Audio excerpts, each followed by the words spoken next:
Good morning my dear students. बेटा जो है ना, आज हम अमोली हिंदी पाठमाला से स्टडी करेंगे। पिछली बार जो है ना, हमने हिंदी ग्रामर से जो है स्टडी की थी। उसमें मैंने आपको चैप्टर 1 समझाया था, भाषा और व्याकरण। आज हमारा यहाँ जो है अमोली हिंदी पाठमाला में भी जो है चैप्टर 1 है। आई होप कि आपने जो है अपनी बुक परचेज कर ली होगी।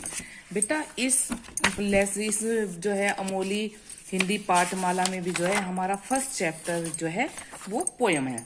फर्स्ट चैप्टर जो है पोयम है। फर्स्ट इसमें जो है कवि हमें क्या बताता है और क्या सीखने की सीख दे रहा है, तो ये सारी बातें जो है हमें इस चैप्टर के माध्यम से कवि ने बताई हैं। हम देख लेते हैं कि फर्स्ट चैप्टर का हमारा क्या नाम है। फर्स्ट चैप्टर है हमारा इतिहास बनाया करते हैं, है ना। इतिहास बनाया करते हैं यानी कि जितने भी वीर बहादुर जो है हमारे सिपाही हुए हैं या देश के रक्षक हुए हैं, उन्होंने जो है किस तरीके से जो है अपने इस इतिहास को जो है रचा है। पहले हम यहाँ देख लेते हैं पाठ प्रवेश में। इतिहास की रचना करने वाले वीर पुरुष विरले ही होते हैं। ये बात बिल्कुल सही बात है बेटा। ऐसे वीरों का गुणगान यह मातृभूमि युगों युगों तक करती है और करती रहेगी। जो वीर पुरुष होते हैं जिन्होंने अपने देश को आजाद कराने में जो है अपने जो है प्राण भी गंवा दिए हैं, तो ऐसे जो वीर पुरुष विरले ही होते हैं और इनका गुणगान जो है युगों युगों तक होता रहता है। हम इनको नहीं भूल पाते हैं क्योंकि ये भूलने वाली चीज भी नहीं है। अब देखते हैं, आजाद हिंद फौज के संस्थापक वीर सुभाष ने अनेक प्रकार से अंग्रेजों को मात दी।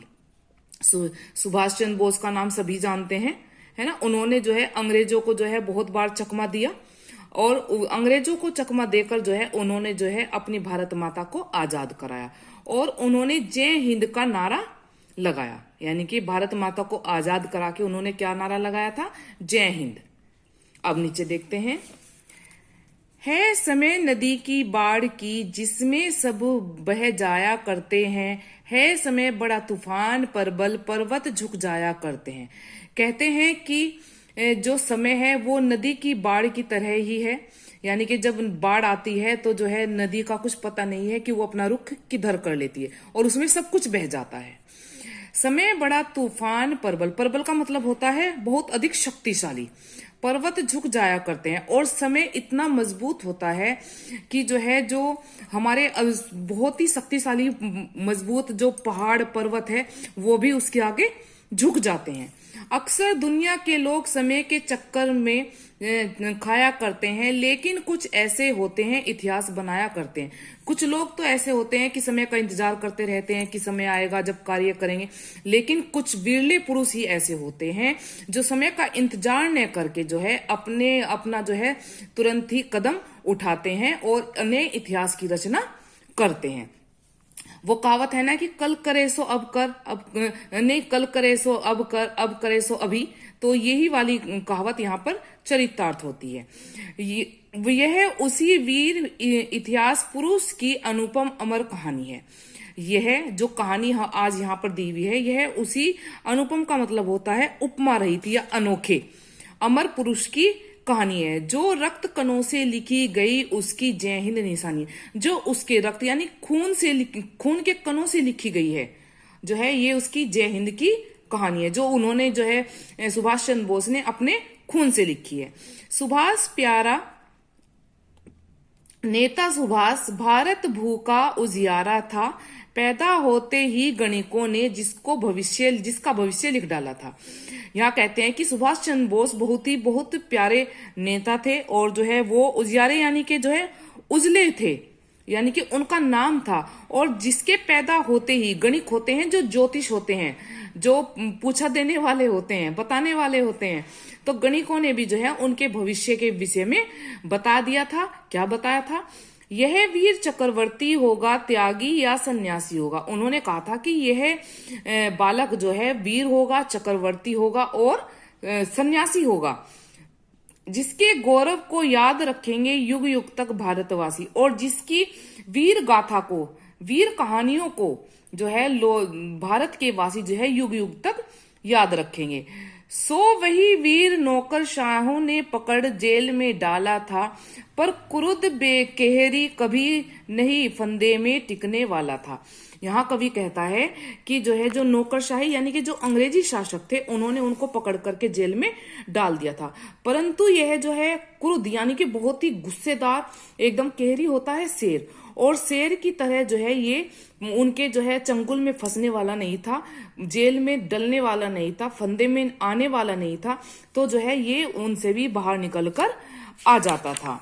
अब नेक्स्ट हमारे यहाँ दिया हुआ है, कंधे बांधे जाते इंसान कभी तूफान में बांधे जाते हैं, काया जरूर बांधी जाती बांधे न इरादे जाते हैं। कवि कहता है कि हाँ जो है इंसान भी जो है कभी कभी तूफानों में बंध जाते हैं, लेकिन जो मनुष्य की जो रूह होती है, जो काया होती है, जो शरीर होती है, वो तो बांध लिया जाता है, परंतु उसके इरादों को कोई नहीं बांध सकता। क्यों? क्योंकि जो है हमारे शरीर को तो इंसान जकड़ लेगा, लेकिन हमारे अंदर हमारे मन में क्या चल रहा है उस बात को तो कोई भी नहीं बांध सकता। तो कहने का तात्पर्य कवि का यहाँ यही है। वह दृढ़ प्रतिज्ञ सेनानी था जो मौका पाकर निकल गया, वह पारा था अंग्रेजों की मुट्ठी में आकर फिसल गया। कवि कहना चाहता है कि वह बहुत ही दृढ़ और अपनी प्रतिज्ञा करने वाला सेनानी था, मतलब बहुत ही मजबूती से उसने प्रतिज्ञा की हुई थी कि मैं अपनी भारत माता को आजाद कराऊंगा, और मौका पाकर वो निकल भी जाते थे जब कभी अंग्रेजों के हाथ आते थे। वह पारा था, पारा मतलब जो है एक बहुत ही फिसलने वाला चिकना पदार्थ होता है जो हाथों में नहीं टिक पाता है, तो एक रसायन होता है जिसको हम छू भी नहीं सकते हैं, तो वह जो है पारे के समान था, लेकिन वह अंग्रेजों की मुट्ठी में आकर फिसल जाता था, यानी कि अंग्रेज उसको छू भी नहीं पाते थे। जिस तरह धूर्त दुर्योधन से बचकर युदुनंदन आए थे, युदुनंदन यहाँ श्री कृष्ण को कहा गया है, जिस प्रकार जो है श्री कृष्ण भी जो है दुर्योधन से बचकर, उसकी कटु चाल से बचकर जो है वापस आ गए थे। जिस तरह शिवाजी ने मुगलों के पहरेदार छकाए थे, और जिस तरह वीर शिवाजी ने भी जो है ना, जो मुगल थे, अंग्रेजी शासक थे, मोमडन शासक थे, तो जो है उनके जो पहरेदार थे उनको भी बहुत उन्होंने छकाया था, यानी कि उनको भी वो चकमा दे दे करके बाहर आ गए थे। बस उसी तरह यह तोड़ पिंजरा तोते सा बेदाग गया, और इसी तरह से जो है सुभाष चंद्र बोस ने भी उनकी बेड़ियों का पिंजरा तोड़कर वो भी उससे बाहर आ गए। जनवरी माह सन 31 मच गया शोर, वह भाग गया। जनवरी महीने की जो है 31 तारीख को यानी कि शोर मच गया था कि वह भाग गया है, क्योंकि जो है इनके साथियों ने ही जो है एक बार ये अल्फ्रेड नामक पार्क में बैठे हुए थे, तो किसी ने जो है शिकायत की थी कि सुभाष वहां बैठा हुआ है, तो अंग्रेज जो है इनको पकड़ने के लिए गए थे, परंतु ये उनके हाथ नहीं आए थे। कहते हैं कि इनके पास जो है एक गोली थी, तो इन्होंने उसी गोली से ही अपने आप को खत्म कर लिया था। कहानी यही है। वे कहाँ गए, वे कहाँ रहे थे, धूमिल अभी कहानी है। अब कह रहे हैं कि वो कहाँ गया मतलब और कहाँ रह रहे हैं, तो ये एक कहानी जो है ना बहुत धुंधली सी हो गई है, यानी कि इस पर जो है एक धुंध की परत सी चढ़ गई है, मटमैली सी हो गई है, लेकिन अभी भी एक कहानी ही बनी हुई है। हमने तो इसकी नई कथा आजाद फौज से जानी है। अब कवि कहता है कि मैंने जो इसकी जो नई कथा सुनी थी, ये मैंने आजाद फौज जो इन्होंने एक सेना संगठित की थी, मैंने ये उससे सुनी थी।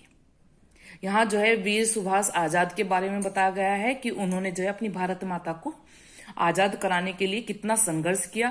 वो कभी अंग्रेजों के हाथ नहीं आए, उन्होंने अंग्रेजों को अक्सर जो है वो धोखा देकर भाग जाते थे, कभी भी जो है अंग्रेज उनको पकड़ नहीं पाए, लेकिन अंग्रेजों ने उन्हें पकड़ने के लिए बहुत सारी चालें चली, पर वो कभी भी उनके हाथ नहीं आए। आज सुभाष चंद्र बोस का जो नाम है वो बड़े गर्व के साथ लिया जाता है। सुभाष चंद्र बोस वो सेनानी है जिन्होंने भारत माता को आजाद कराने में बेटा जो है अपना घर परिवार सब कुछ त्याग दिया था और भारत माता की सेवा में लग गए थे। क्लियर? अब यहाँ जो है बेटा हमारे यहाँ वर्ड मीनिंग दिए हुए हैं, जैसे ये दिया हुआ है शरीर। फर्स्ट पेज पर भी वर्ड मीनिंग है, फर्स्ट पेज के मैं आपको दिखाती हूँ। फर्स्ट पेज पर भी जो है यहाँ ये दिए हुए हैं ना, जैसे ये वर्ड मीनिंग है, ये जो पिंक वाले नंबर 1 2 3 4 लिखा हुआ है ना, ये सब हमारे वर्ड मीनिंग है और ये इसके अर्थ है। तो आप जो है ना इनको अपनी नोटबुक में ऐसे लिखेंगे, पहले तो आप ये वाले वर्ड लिखेंगे यहाँ से सारे, और फिर उसके बाद में इधर अर्थ लिखेंगे। कैसे लिखेंगे? पिछले साल भी आपने लिखा था, देखिए यहाँ लिखेंगे शब्द अर्थ, शब्द और अर्थ। तो यहाँ शब्द लिखेंगे, शब्द में यहाँ आपके पिंक वाले शब्द आएंगे, ये वाले, ठीक है। और अर्थ में आप ये लिखेंगे, जैसे यहाँ फर्स्ट वर्ड दिया हुआ है हमारा परबल, तो ये हम यहाँ शब्द में लिखेंगे परबल। अब परबल का अर्थ क्या है बेटा? अधिक शक्तिशाली, है ना, अधिक शक्तिशाली। तो इस तरह से लिखेंगे आप शब्द अर्थ। टोटल इसमें जो है बेटा 10 वर्ड मीनिंग है, तो सारे वर्ड मीनिंग लिखेंगे आप। अब देखते हैं हम इसके क्वेश्चन आंसर। क्वेश्चन आंसर क्या है? फर्स्ट क्वेश्चन है हमारा, जय हिंद की निशानी किसके रक्त कणों से लिखी गई? बहुत ही साधारण आंसर है, अभी हमने पढ़ा है। जय हिंद की कहानी वीर सुभाष के रक्त कणों से लिखी गई। क्लियर। सेकंड क्वेश्चन है हमारा, ज्योतिषियों ने सुभाष के बारे में क्या भविष्यवाणी की थी? ज्योतिषियों ने सुभाष के बारे में यह भविष्यवाणी की थी कि यह चक्रवर्ती सम्राट या सन्यासी होगा। आंसर यहां तक है। थर्ड क्वेश्चन है हमारा, सुभाष चंद्र बोस को पारा क्यों कहा गया है? अब देखते हैं, जैसे पारा मुट्ठी में या हाथ में टिक नहीं सकता, ऐसे ही सुभाष को कोई अपने नियंत्रण में नहीं रख सकता। क्लियर। फिर क्वेश्चन नंबर घ, यहां क्रुद्ध शेर किसे कहा गया है और क्यों कहा गया है? आंसर देखते हैं। क्रुद्ध शेर सुभाष चंद्र को कहा गया है कि उस वीर को कोई भी बांध कर नहीं रख सकता था। क्लियर। धृत दुर्योधन की चाल से कौन बचकर आ गए? धृत दुर्योधन की चाल से बचकर श्री कृष्ण आ गए, यानी कि यदुनंदन आ गए। इधर यदुनंदन दिया हुआ है, लेकिन हम यहाँ अर्थ के तौर पे बताएंगे, कृष्ण आए। अब इसके जो है ये एक्सरसाइज आपको नहीं करनी है। फिर है नीचे काव्यांश, यही जो यहाँ हमने स्टेंजा पढ़ा है, यही स्टेंजा है, और इसी के यहाँ पर कुछ क्वेश्चन आंसर दिए हुए गए हैं। जैसे सुभाष की कहानी में धूर्त दुर्योधन आप किसे कहेंगे? सुभाष की कहानी में धूर्त दुर्योधन किसे कहेंगे? सुभाष की कहानियों में धूर्त दुर्योधन हम अंग्रेजों को कहेंगे, है ना। फिर मुगलों के पहरेदारों को किसने छकाया? आंसर है हमारा, मुगलों के पहरेदारों को वीर शिवाजी ने छकाया। ये आप ऊपर वाले भी अपनी नोटबुक में करेंगे बेटा, नोटबुक, और ये नीचे वाले भी आप नोटबुक में ही करेंगे, और प्लस इसके शब्दार्थ भी आप नोटबुक में ही करेंगे। चलिए, अब हमारा क्वेश्चन नंबर आता है थर्ड। ये यहां हमारा क्लियर हो गया है। क्वेश्चन नंबर थर्ड आता है हमारा, जनवरी 1941 यानी 1941 में कौन और कहां से भाग गया? आंसर है, जनवरी 1941 में सुभाष चंद्र बोस को घर में नजरबंद किया गया था और वे वहां से जर्मनी भाग गए। आंसर आप इस तरीके से लिखेंगे, सुभाष चंद्र बोस कहां गए, कहां रहे, ये कैसी कहानी है? आंसर है, सुभाष चंद्र बोस को अंग्रेजों ने कैद कर लिया, परंतु वे देश को आजाद कराने के लिए वहां से भी निकल गए। लेकिन कैसी कहानी अब किसी को भी नहीं पता है, केवल यही बताना है हमें यहाँ पर। फिर है, कवि को सुभाष चंद्र बोस के विषय में किससे सूचना मिली? लास्ट लाइन में आया था ये आंसर हमारा, कवि को सुभाष चंद्र बोस के विषय में आजाद हिंद फौज से सूचना मिली।